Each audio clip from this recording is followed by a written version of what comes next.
हाँ जी +2 students, welcome to our physics class. Hope you all are safe at your homes and doing well in your physics. Students, understand all the concept very carefully and do its written practice on the regular basis. Our next topic is electric potential.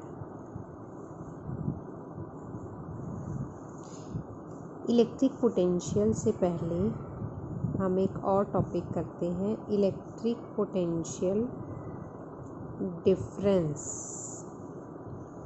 Electric potential difference between two points हमें find out करना है.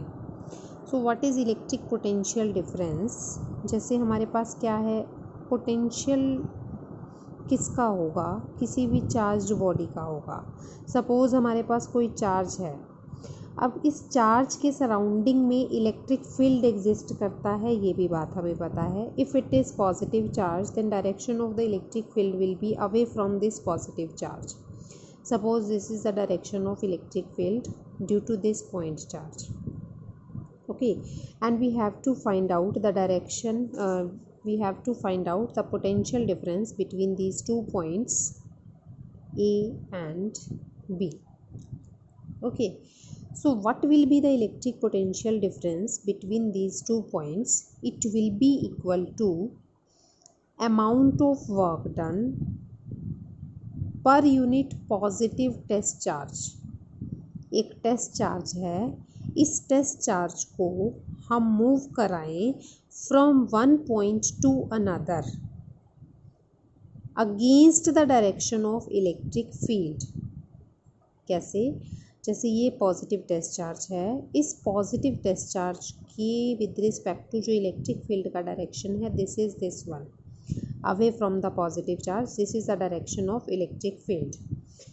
तो इस electric field से opposite हमें इस test charge को लेकर आना है, क्योंकि टेस्ट चार्ज को अगर हम फील्ड एरिया में रखते हैं then it will feel a force in the direction of electric field. Automatically ये फील्ड की डायरेक्शन में एक फोर्स फील करता है, लेकिन हमें उस फोर्स के अगेंस्ट जब इसे लेकर जाना पड़ता है तो हमें एक्सटर्नल वर्क करना पड़ता है. Okay, so amount of work done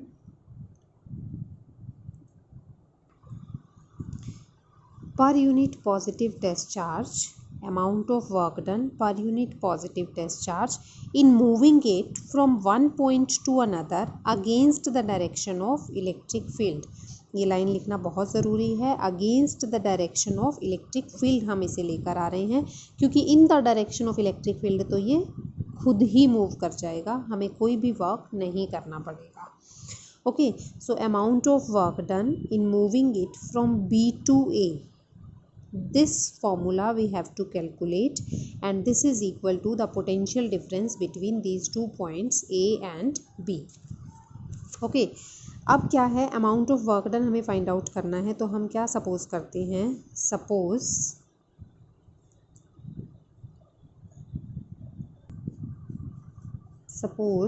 for small displacement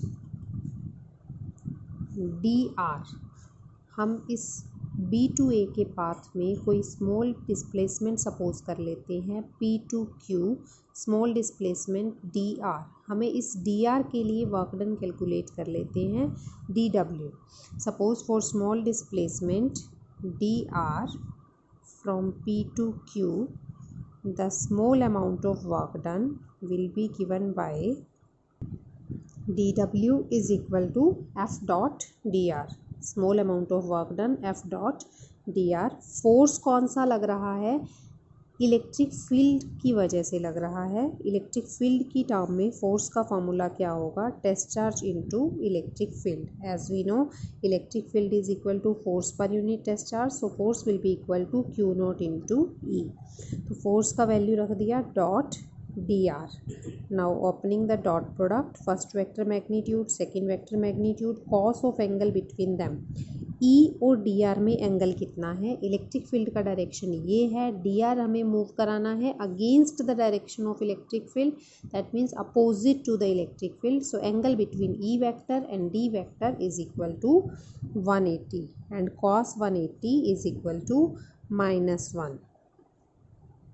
So this is becomes Q naught E dr with negative sign, and this is equal to small amount of work done. Now for total work done क्या करेंगे हम, integration.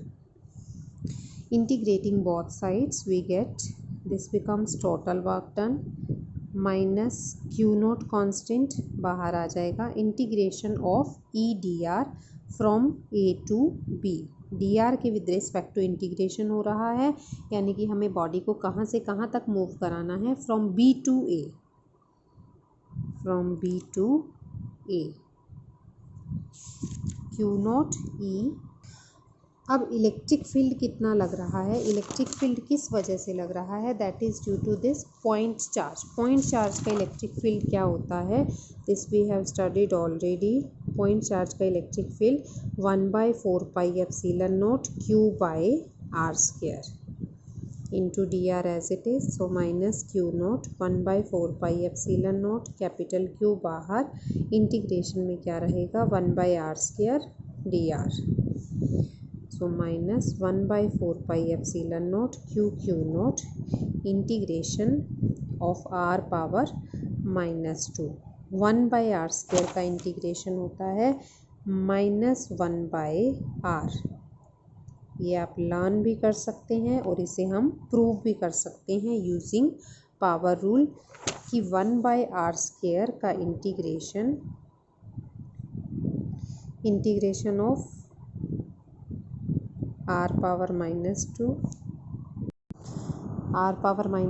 dr integration according to power rule, variable की power में 1 add हो जाएगा divided by new power. So it will become r power -1 by -1, that means it is equal to -1/r. तो ये step हम बार बार नेक्स्ट आर्टिकल्स में भी use करेंगे, सो इसलिए इसको लर्न कर सकते हैं कि 1/r स्क्वायर का इंटीग्रेशन क्या होगा, -1/r.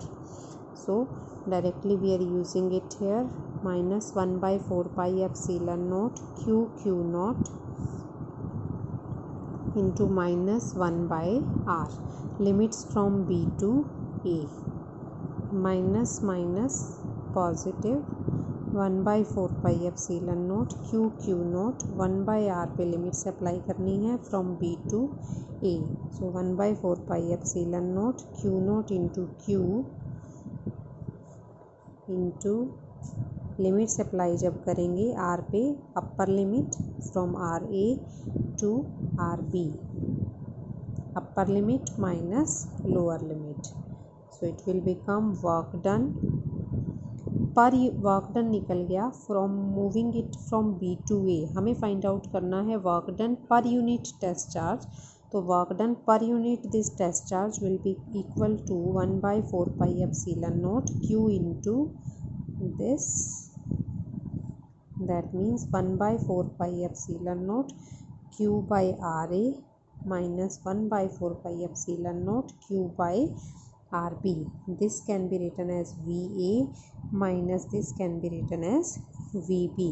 So it is equal to work done per unit test charge in moving it from B to A. It is equal to the potential difference between these 2 points. Potential is denoted by symbol capital V. So potential का symbol V हो गया और V का formula क्या आ गया हमारे पास, 1/4 pi epsilon naught Q by R, and this is a scalar quantity. Potential या potential difference is a scalar quantity because it is denoted by work per unit test charge. Work is a scalar quantity, so potential is also equal to a scalar quantity, and SI unit of electric potential is equal to volt.